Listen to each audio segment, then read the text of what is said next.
Hello mga kaentablado! Welcome sa The Stagecraft Sessions, kung saan pag-uusapan natin ng sining, musika at syempre lahat ng drama sa entablado at sa totoong buhay. Sige. Grabe! Yan ang gusto ko. Ako nga pala si Toby Villegas, ang inyong host na minsang nangarap na maging artista pero hanggang audience impact na lang talaga. At ako naman si Fiona, certified theater fan, minsan lighting designer, minsan stage manager, pero madalas tagabili ng iced coffee para sa cast. Today, not tomorrow, not tonight, mga kaibigan, we're diving into the deep one of the most iconic Filipino musical, ang Huling El Bimbo musical. Yes, at para hindi lang tayo puro fangirl at fanboy talk, we invited two legit theater critics, sina Aaron at Diane. Hi everyone. Hi guys, I'm Aaron and I'm an theater critic. Excited ako kasi hindi lang to basta isang musical. It is a masterpiece na pinaghalo ang OPM at storytelling ng Filipino culture. And ako naman si Dayan. Siyempre, I agree. It's emotional, nostalgic, and beautiful tragic, pero at the same time hopeful. Kaya perfect pag-usapan. So, ano ba bang inaantay natin? Let's go, go, go! Kwentuhan to the max, tawa, hugot, at konting teatro sa puso. Simulan na! Okay, bago tayo mag-dive sa El Bimbo Feels, Aaron, bilang theater critic, paano mo nga ba maipapaliwanag yung theater art sa mga hindi pa familiar dito? Para maipaliwanag yung theater art, gagamitin ko na lang yung mga simpleng salita. Theater art is an art of motion. It is a storytelling na nangyayari live sa mismong harap ng audience, walang rewind, walang take two. Lahat ng galaw, bawat boses, bawat ilaw, lahat ay may meaning. Kasi sa theater, para siya sa musical na diniscuss natin sa lesson 8 dun sa music, pumapasok yung medium ng music. It is alive. So, walang ulitan. Pag nagkamali ka, hindi mo na siya pwedeng sabihin na, ay wait, uulitin ko kasi mali ako. Kapag nagkamali ka, dapat matuto ka mag-improvise. Kasi ang pinakamahalaga sa theater ay improvisation. Kasi kung wala kang improvisation, yung makukuha mong emotions ng tao pag nagkamali ka ay parang, nagkamali siya, so bakit nga gustong ulitin? Hindi na lang ba pwedeng itawid niyo na lang yung theater? Parang ganun. So, theater is art in motions. It is alive. Okay. And what makes it magical is the collaboration. Hindi lang yan tungkol sa actors, nandiyan din yung mga directors, lighting designers, sound engineers, costume artists, at syempre, yung mga audience. So, let's go to the main act. Ang Huling El Bimbo, the musical. Okay, Dayan, ikaw muna. Paano mo ba i-describe yung storya? It's about 3 college friends, mga typical na barkadahan, masaya, puno ng pangarap. Tapos, meron silang girl na naging close. Together, they share love, dreams, and youth. Pero as time passes, reality hits hard. May mga pangyayari na nagbago ng lahat. Yan. Right. The story beautifully uses Eraserhead songs as emotional anchors. Hindi lang siya pinasok lang yung kanta para masabing mapaganda yung story. Pero yung kanta ay nagtetell siya ng story. Bawat lyrics may significance sa life ng bawat characters. So yung Ligaya scene nga, sobrang saya sa simula, no? College vibes, innocence, carefree moments, pero pag narinig mo ulit later, ibang meaning na. Oy, correct. Parang yung kanta, naging reflection siya ng pag-ikot ng buhay nila. Parang mula sa ligaya, tas ending papunta sa sakit, di ba? Kaya nga siya nag-hits kasi real life talaga siya. Lahat tayo may barkada noon na hindi natin nakikita ngayon. May mga what if moments and may mga pangyayari na hindi mo na mababawi. And exactly, it is coming of age story that turns into a reflections of adulthood. And theater is the perfect medium for the emotions. Aaron, bilang isang critic, ano yung mga technical elements sa Ang Huling El Bimbo the Musical na sobrang nag-stand out sa'yo? For me, grabe, una pa lang sa set ng design. Alam mong may effort, the stage becomes a time machine. Isang eksena, nasa dorm ka, sa susunod naman, nasa bar ka. Then years later, reunion scene, na seamless yung transition, di ba? Dun sa theater, pinakita na mula kabataan sa matanda, sa kabataan sa matanda, tas may namatay, tas nabuhay ulit dun sa song na El Bimbo na, sa Huling El Bimbo. So, for me, yung stage design talaga yung pinaka nag-stand out kasi napakahusay niya. Siguro para sa akin naman is yung lighting. Para kang dinadala sa mood ng eksena. 'Di ba may scene doon na during their happy college day, yung color ng light is warm and golden. Pag heartbreak scene naman, deep blue at merong pang pa-spotlight dun sa character. So, emotion in light form. Oy, napansin ko rin yung choreography ha. Hindi lang siya basta sayaw. Alam mo yung storytelling siya. Tapos, yung El Bimbo, dance scene, sobrang poetic. Parang sayaw ng mga alaala at pangarap na hindi na natupad. Ayun, ganun.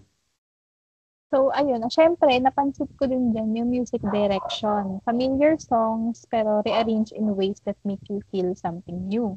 Yung With a Smile na naging dramatic ballad bigla, di ba? Yun na nga eh. It takes skill to make something so familiar. Feel brand new. Kaya theater has the power. It transforms the ordinary into something ordinary. Every element kasi, yung acting, movement, sound, tsaka lighting, lahat sila coordinated para maramdaman mo yung kwento hindi lang nanonood ka or napapakinggan mo, kundi tagos din siya sa puso mo. O sige, let's talk about the deeper stuff. What themes really stood out for you guys? Definitely friendship and memory. The story remind us na that time changes everything. People grow apart, dream shift, but memories, they stay. Sa akin naman, regret and forgiveness. Kasi, ayun nga, we're human, tao lang tayo, human lang tayo. So, dumaan tayo sa pagkabata. Then, we make mistakes na hindi naman natin inaasahan kasi hindi pa tayo ganun ka-mature. So, for me, sana naging baguhin. Sana nating baguhin. Gusto sana nating baguhin. The musical captures that pain, but also the healing that comes from acceptance. Ayun yung sa forgiveness. Ang ganda nun na nga. Ako naman, kung magdadagdag ako, growth. Kasi minsan, kailangan mo masaktan para matuto, di ba? Lahat ng characters ng bago, pero may natutunan din silang. Oy, pero sa akin, for me, nostalgia. Kasi alam niyo yun, parang nakikita ko yung sarili ko sa kanila. College life, mga friendship, tapos biglang hiwa-hiwalay, then one songs play and boom, ayun. Memories flood in, diba? Exactly. That's the beauty of ang Huling El Bimbo. Kahit hindi mo nararanasan yung eksaktong story, pero mararamdaman mo pa rin siya because yung emotions are real and universal. Kaya relevant siya sa lahat ng generations, hindi lang pang mga batang 90s, kundi para rin sa mga kabataan ngayon kasi lahat tayo may El Bimbo moments in life. Yes. Pero hindi naman lahat tungkol sa musical ha. Ang dami rin tawang-tawa moments, lalo na sa early college scene. Oo, yung banda rehearsal scenes, chaotic, pero fun. Parang nakikita ko talaga yung sarili kong nagpe-pretend mag-gitara. Kahit alam yun, kahit hindi naman ako marunong. Yes. At yung yung chemistry ng cast, ang natural, parang tunay na barkada lang. You can Ay, tell tro ka that dyan. enjoy performing. Tsaka yung yung audience reaction, grabe rin, no? Pag narinig pa lang nila yung intro ng pare ko, tsaka nung Alapaap, todo cheer agad sila. It's like collective nostalgia inside the theater. Yes. Ayun yung Yes. gusto ko sa live performance, yung energy ng mga performers, tas ng audience, nagmimix sila. Parang nagiging iisang heartbeat kayo for 2 hours. Yan, exactly. That's the essence of theater. It is a shared emotions in real time. Gusto kong itanong, ano nga ba yung buhay sa teatro sa likod ng mga ilaw? Kasi madalas nakikita ng audience yung ganda sa harap, pero hindi nila alam yung sa likod. O totoo yan, mami. Akala ng iba, puro glam at applause. Pero sa totoo lang, pawis, puyat, at minsan luha rin. Pero kahit ganun, bakit nga ba pinipili pa rin ng mga tao ang buhay teatro? Kasi yun yung passion nila. Theater, people live for that one moment. Yung maramdaman mong may natouch kang puso, every line, every spotlight, may purpose. Diba? Exactly. It is not about fame. It's about truth. Sa teatro, totoo lahat ng emosyon. Pag umiyak ka, totoo yun. Pag tumawa ka, totoo rin yun. Kaya raw kapag nakapasok ka na sa mundo ng teatro, hindi ka na makakalabas. At ang ganda kasi sa teatro, lahat may ambag mula sa aktor hanggang sa tagakabit ng mic, parang malaking pamilya kayo doon. Parang buhay din. Minsan bida, minsan crew, pero lahat importante sa kwento, di ba? Kaya kahit nakakapagod, may saya pa rin kasi alam mong parte ka ng isang art form na may puso at may layunin. Yan. At sa bawat pagtatapos ng show, may matututunan kang bago, hindi lang bilang artista, kundi bilang isang tao. So ngayon, pag-usapan naman natin, what's next for Philippine theater? Ang dami ng musicals like mula sa Buwan, Rock of Ages, kasi ito ang huling El Bimbo, pero saan kaya papunta yung industriya na yun? Okay. Good question. Nakikita ko na mas nagiging inclusive na ang theater scene dito sa Pilipinas. Mas marami yung creatives, independent productions at bagong kwento mula sa kabataan mismo. Pero yes, and the best part, nag-evolve na din yung format. May digital theater na, immersive performance, at saka collaboration ng film at music artists. So, yung stage is expanding na talaga. Game. Huy, masaya yun. Parang sinasabi ng theater, we're still here and we're growing, di ba? Kaya nga. Sa mga nakikinig dyan na may pangarap sa teatro, go for it mga sis. Hindi kailangan maging artista agad. Pwedeng mag-umpisa ka sa backstage, di ba? Production, sa writing, or sa design. Tama. The industry needs storytellers, not just performers. Lahat ng skills may lugar sa entablado. At habang patuloy tayong gumagawa ng mga kwentong Pilipino, mas lalong tumatatag yung identidad ng theater natin. Proudly local and proudly creative. So, to the next generation of theater artists, the stage is yours. Yan. Okay, so bago tayo magpaalam, magpa-fun round muna tayo. Quick fire theater trivia. Sagot lang agad, walang isip-isip ha. Okay, ready na ba? O sige, G ako dyan. Game. So first, ano yung dream role nyo sa kahit anong musical? Mark Saren para makasigaw ako ng No Day But Today.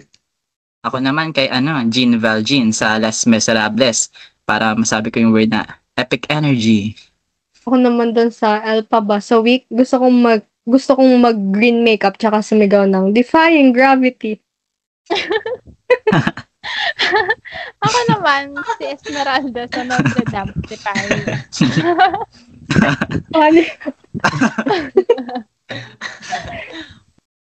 Ako naman, si Esmeralda sa Notre Dame de Paris. Para may excuse akong sumayaw sa buong show. Wow. Dancer. Yes. Next, Best Pinoy Musical Line Ever. Lagi kang maaasahan, kaibigan, kay Rock of Ages. Ako naman ano ang silbi ng ligaya kung wala ka naman by AHB. Kakarelate ka, te. Sakto lang. Okay, last. Ano yung dream collab sa theater scene? Dream collab nyo? Ay, direct. Dexter Santos. Idol! Oh my God! Ako naman kay Barbie Almalbis tapos kay Peta for rock musical naman. Why not, 'di ba? Ako hindi na ako lalayo. Dito na ako kay sa Eraserheads reunion na sa bagong stage show. Yun na nga. So, mga kaentablado, abangan natin yan na. Baka mangyari yan lahat soon. So, stay tuned kayo dyan. So, ayan na nga mga kaentablado. We can say, Ang Huling El Bimbo, the musical, is not just about music. It's about life, love, loss, and everything in between. It is story told through the language of art, powerful acting, brilliant design, and music that defines generations. At the same time, it's a reminder that theater is not just entertainment, it's reflection. It shows us who we are and sometimes who we used to be. Kaya kung di mo pa napapanood ang Huling El Bimbo, this is your sign. Prepare your tissues and your heart kasi ramdam mo to hanggang dulo. At tandaan, mga kaibigan, life is like theater. Minsan bida, minsan extra, minsan kontrabida, pero lagi kang parte ng kwento. At kahit magkamali ka man, the show must go on. Pero wag literal na break a leg ha. Tama. So, thank you for joining us in this special episode of the Stagecraft Session. Ako si Toby. And ako si Fiona. Ako si Aaron. At ako si Dayan, nagsasabing sa entablado man o sa totoong buhay, tuloy lang ang kwento at tuloy ang sayaw ng El Bimbo.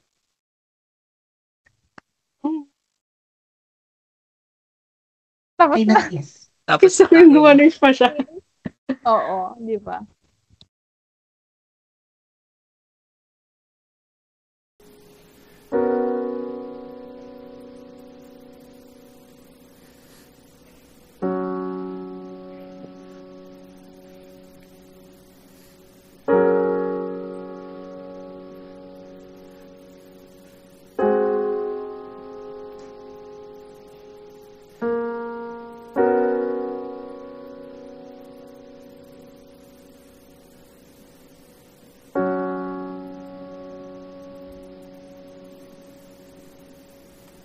Kamukha mo si Paraluman nung tayo ay bata pa, at ang galing-galing mong sumayaw, mapabugi man o cha-cha.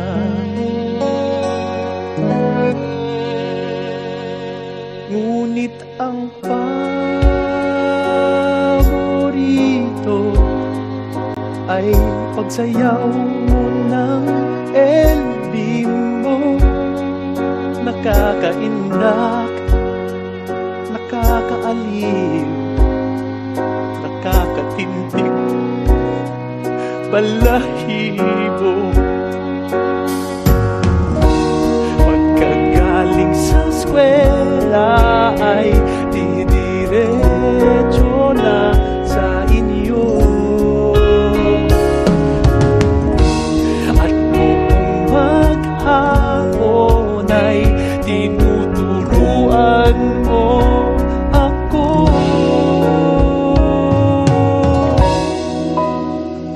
Magkahawak ang ating kamay at walang kamalay-malay, na tinuruan mo ang puso ko ng ibig ng tunay.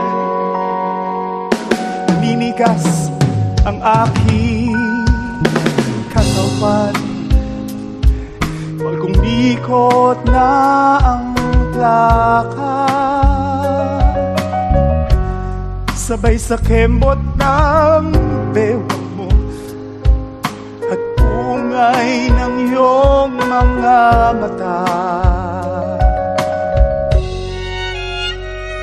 Lumiliwanag ang buhay habang tayo'y magkaakbay, at dahan-dahang dumudulas ang kamay ko sa makina.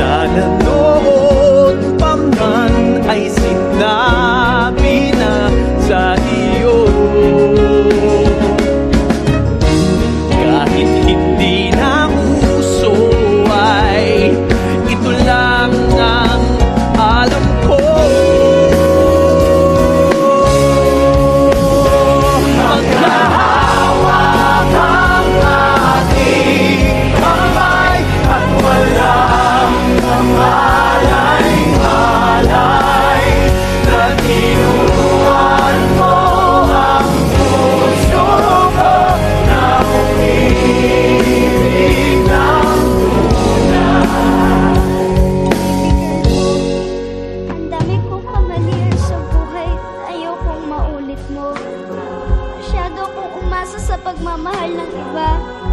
Akala ko kasi ibang tao ang magbibigay ng pag-asa sa buhay ko.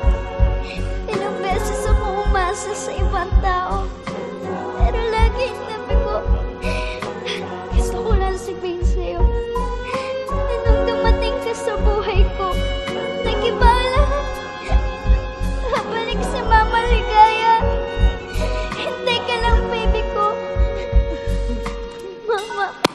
Lumipas ang maraming taon, di na tayo nagkita. Kita ko'y may anak ka na, ngunit walang asawa. Nagahugas ka raw ng pinggan sa may ermita, at isang gabi nasagasaan sa isang madilim na eskinita.